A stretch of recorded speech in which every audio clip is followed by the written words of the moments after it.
অনিল ৰাজাৰ পুনৰ বিস্ফোৰণ পত্ৰবোমাৰ পিছত এইবাৰ পুনৰ ৰকিবুলৰ বিৰুদ্ধে গৰজি উঠিছে অনিল ৰাজা অনিল ৰাজাক ৰকিবুলে ব্লেকমেইলাৰ আখ্যা দিয়াৰ পিছত জ্যেষ্ঠ কংগ্ৰেছী ৰাজা পুনৰ সৰব হ'ল আল্লাহৰ নামত শপত খাই কওক ৰকিবুলে ব্যক্তিয়ে সংবিধান আল্লাহৰ নামৰ শপত খাই অসমৰ জনসাধাৰণৰ সুৰক্ষা দিম বুলি অসমৰ জনসাধাৰণক উন্নতি পথত আগুৱাই নিম বুলি সংবিধানৰ শপত খাই মন্ত্ৰিত্ব গ্ৰহণ কৰি তেওঁ যেনেকৈ শুৱে বাৱে টকা ঘটিলে আজি তেওঁ ঈশ্বৰৰ নামত শপত খাই মোক কওক আল্লাহ নামৰ শপত খাই তেওঁ কওক এই ৰকিবুল হুছেইনৰ নামত ৰকিবুল হুছেইনৰ কাষলৈ মই কেতিয়াবা তেওঁক টকা বিচাৰি গৈছিলোঁ নেকি অসমত সৰ্বাধিক দুৰ্নীতি কৰা মন্ত্ৰীজনেই ৰকিবুল মোৰ সংগ্ৰাম হৈছে দুৰ্নীতি আৰু ভ্ৰষ্টাচাৰৰ বিৰুদ্ধে তাত ৰকিবুল হুছেইনে হওক বেলেগেই হওক কিন্তু সকলোতকৈ বেছি যি দুৰ্নীতি অসমত কৰিছে তেওঁ কৰিছে কাৰণ তাত তেজতে আছে দুৰ্নীতি ভাৰতৰে ৰাষ্ট্ৰৰ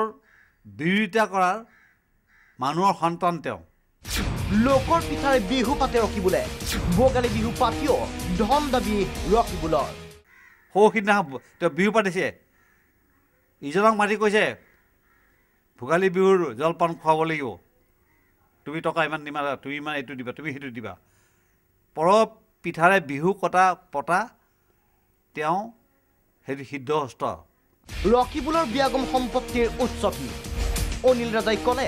মন্ত্ৰী হৈ থাকোঁতে বিষয়াক ধমক দি ধন বিচাৰিছিল ৰকিয়ে কাৰ টকাৰে বনাইছে বিভিন্ন অফিচাৰক মাতি নি ব্লেকমেইলিং কৰা অভ্যাস তেওঁৰ আছে প্ৰত্যেকজন অফিচাৰে মোক বহুত অফিচাৰে কৈছে যে আমাক মাতি নি তেওঁ যি ধৰণে ধমকীয়া কথা কয় টকা আদায় কৰে কাম কৰাৰ ইচ্ছা আছে নাই চাকৰি কৰাৰ ইচ্ছা আছে নাই ইমান টকা দি যাবা তেনেকুৱা ব্লেকমেইলিং আমি নকৰোঁ আমি কেৱল ইমানেই নহয় ৰকিৰ কুকৰ্মৰ ভুক্তভোগী হেনো অনিল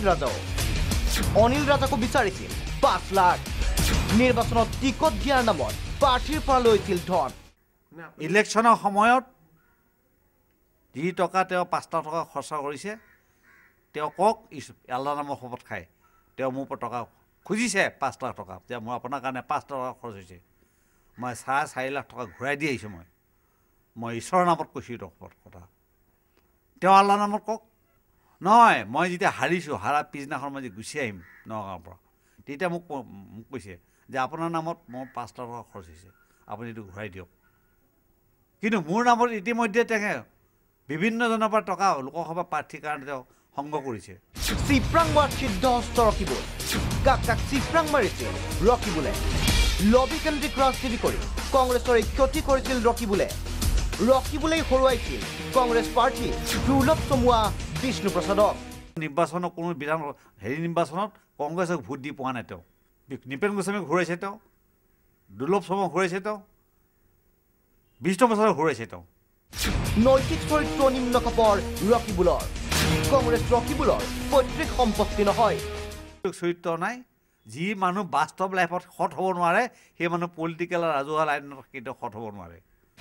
ৰকিবুলে কেৱল গোচৰ তৰিবহে জানে খালি কেছৰ কথা কয় চবতে অজিত ভূঞাৰ ওপৰত কেছ দিছে হেৰিৰ ওপৰত MD ওপৰত কেছ দিছে কাৰ ওপৰত কেছ দিয়ে না খালি সকলো কথাতে কেছ আৰু মহামান্য আদালতে কোনোবাই যিকোনো কেছ দিলে কেছ গ্ৰহণটো কৰিবই তৰুণ গগৈ কি ক্ষতি কৰিছিল ৰকিয়ে যিজন মানে তৰুণ গগৈ তেনেকুৱা কথা ক'ব পাৰে যিজন মানে মুখ্যমন্ত্ৰী আগতে কি কয় মোক কয় ৪-৫ বছৰ আগত আমি মুখ্যমন্ত্ৰী চাকৰ আমি মানে দাস আৰু এতিয়া তেওঁ মুখ্যমন্ত্ৰীৰ বিৰুদ্ধে তেওঁ চেনেলৰ কথা মানে সাংবাদ লাইভ কৰাৰ কাৰণে তেওঁ বেদবতক উলিয়াই পঠিয়াইছে বেদবতে মোক কৈছে আপুনি পাৰিলে সংবাদক ক'ব উইথ অথৰিটি মই কৈছোঁ এজন জ্যেষ্ঠ সাংবাদিকতে এই ব্যৱহাৰ কৰে আৰু ইমান তললৈ গৈছে গৌৰৱ গগৈ এখন ফটো তেওঁ কংগ্ৰেছ অফিচত ৰখা নাই নগাঁৱৰ কংগ্ৰেছ অফিচত বাপেকৰ সম্পত্তি নেকি তেওঁ নিজৰ দেউতাকক কংগ্ৰেছ প্ৰেচিডেণ্ট নিদিয়াৰ কাৰণে নাজিম ফাৰুকক কংগ্ৰেছ প্ৰেচিডেণ্ট হ'ল তেওঁ মানুহ লগাই পেলাই তৰুণ গগৈ এফিজি পুৰাবৰ ব্যৱস্থা কৰিলে ৱালত তৰুণ গগৈ বিৰুদ্ধে লিখিলে অনিল ৰাজাই কৰা প্ৰতিটো মন্তব্যৰ কোনো তথ্যও আছে গতিকে এইবাৰ ঢাল তৰোৱাল নোহোৱাকৈ যুঁজত নমা নাই অনিল ৰাজাৰ এই নতুন বিস্ফোৰণে ৰাজ্যৰ ৰাজনীতিৰ লগতে কংগ্ৰেছ শিবিৰতো ব্যাপক জোকাৰণি তুলিব ব্যুৰো ৰিপৰ্ট প্ৰাগ নিউজ